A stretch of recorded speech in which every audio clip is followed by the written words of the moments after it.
friends. How are we doing today? We just left a really heavy topic. I know it was, whew, so let's woosah. You know, I don't think get into a little controversy, but share our opinions on some things. As I've discussed, I am a mom to three amazing little things. And in this mom journey, I think I may have a couple unpopular opinions. So let's talk about that.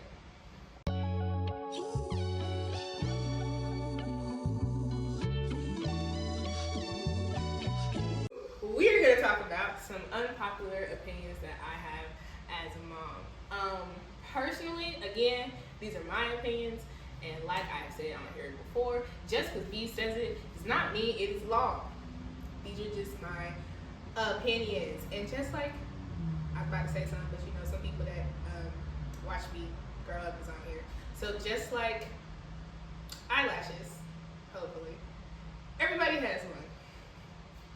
So, one of my first unpopular opinions when it comes to mothering, I don't believe in talking like baby talk to your kids or like that. Oh, what did you do? This is cute. What you doing? I can't stand that. Don't anybody who has spoken to my children in that way has been told to stop immediately, because one, it's not a dog.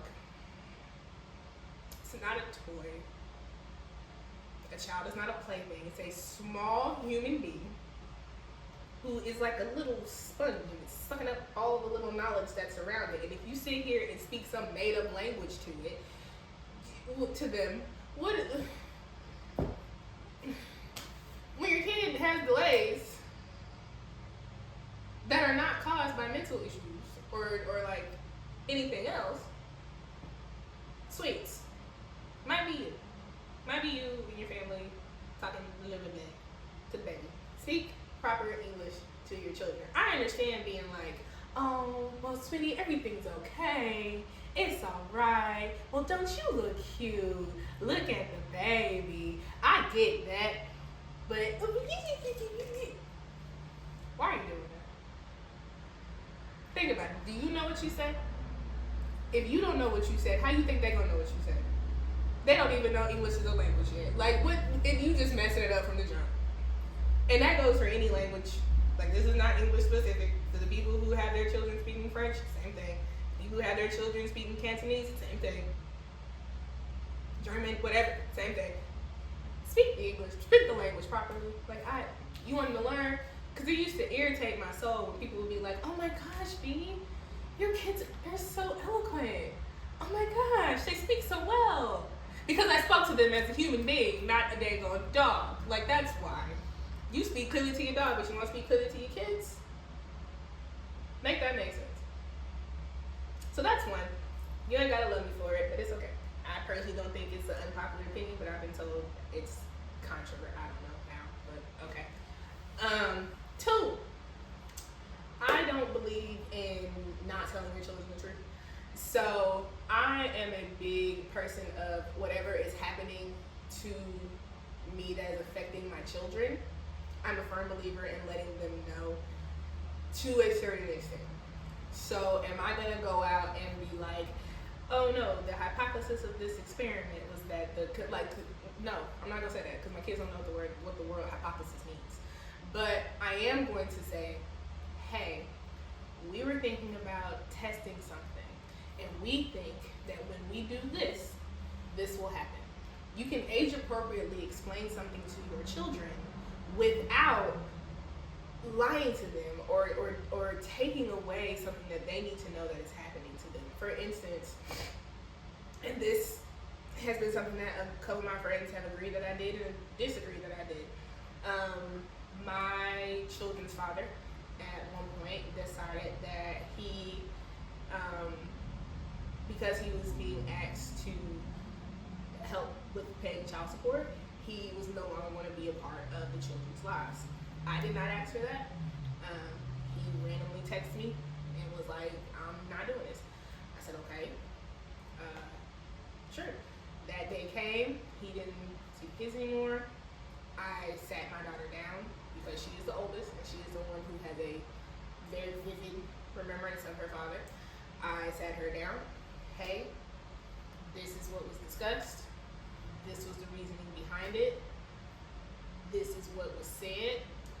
Let her, because she can read, let her read what was there, his responses, my responses. If she had any questions, I would explain. I explained my point of view. I tried my hardest to explain what her father's point of view may have been. And that was that. If she had any questions, I let her know, like, hey, you are free to come to me at any point and tell me how you feel. Talk to me about what you do or don't understand. If you want to go back and read it again, I have it for you. And any type of update that I had about him getting back into her life was expressed and shared to her. Thankfully, her father and I, mainly communicate through text message, so it's a lot easier for me to say, here, you can read this. And if you have any questions, these are the questions that you have from what mommy lets you read. Here's mommy's answers. Do you want to discuss it? Do you want to talk about it?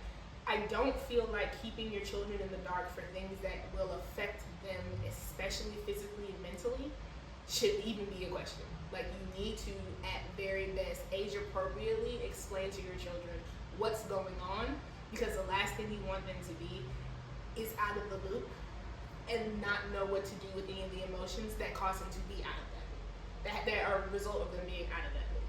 You just don't want that happening, because at the end of the day, clear and concise communication is what you want to foster with your kids consistently. That leads me into number 3. I have something called a circle of no shame, or no shame circle.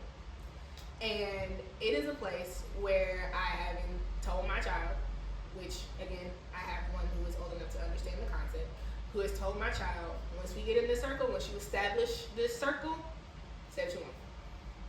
Say what you want, say it how you want, say it the way you want, act as much as you want, like, do all the things, do whatever you need to do to get your feelings and your emotions and your thought process out. Because at the end of the day, I want you to be open to talk to me fully about how you feel. So the other night, my daughter was missing her father. She said, Mommy, I need a circle time. And that's what she'll call it. She said, Mommy, I need a circle time. I said, okay. So we went in her room, we sat on her bed, circles up. What's up, girl? And I won't divulge what she said, but she just started talking to me about how she felt about seeing her dad, or possibly not seeing her dad, or possibly seeing her dad. She talked about how she felt about some things that she felt like I had done. She talked about some things that she felt like her nana had done. She fully let go of all the feelings that she was having at that time, so we could get to an even field and I could fully understand what she was going through.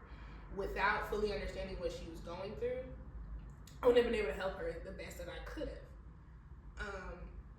I'm a strong component of, no, we're not our children's friends, but we are the first secret keepers that they have. And building that bond with your child, I feel, is important. I had that bond with my grandmother. I had that bond with my dad. I had that bond with my mom to a certain extent. And I am grateful that I was given the floor and the opportunity to, even as a kid, go to my grandma and say, I don't like this.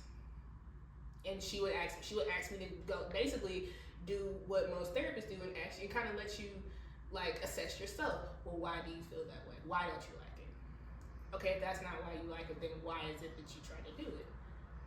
But if you know you didn't like it when you tried to do it, what was the reason for this? Like, she kept me breaking down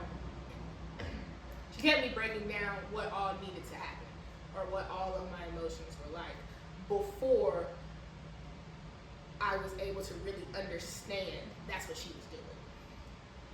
I think that when fully being honest with your children, giving them the respect that they honestly they deserve, and fully being honest with yourself and how you're prepared to deal with that, that's the number one way to build a clear and concise communication. Number 4, it's okay for your kids to call you out. It is. something right and you ask them, do not get upset when they tell you the truth. If you ask them, hey, and I got better at doing it a little bit more as my child got older. Every couple of months or so, I'll ask her, like, hey, has mommy done something to hurt your feelings? Has mommy done something to make you upset?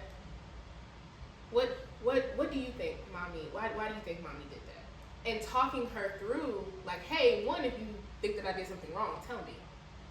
And then two, let's think about why certain things happen. If she tells me something that was me being a disciplinarian towards her, then hey, I need to explain to you why that disciplinary action happened so that if we have to have it in the future, you know, mommy's not mad at me, mommy's mad at, or frustrated with, not even mad, frustrated with the action that I did. I'm not a bad kid, the action that I did wasn't the best. And you need to let them know at a young age what that delineation is. Because so much we're getting in our society kids that believe that they're bad. And it's not you being a bad kid. You're a kid. They're gonna make mistakes. They're children. But they need to know the action is the issue, not the person doing the action. The action is the problem. Let's fix this problem together. And it's not me against you, good against bad. It's us as a group against this action. How can we fix this action? It's the same thing when you're in a relationship.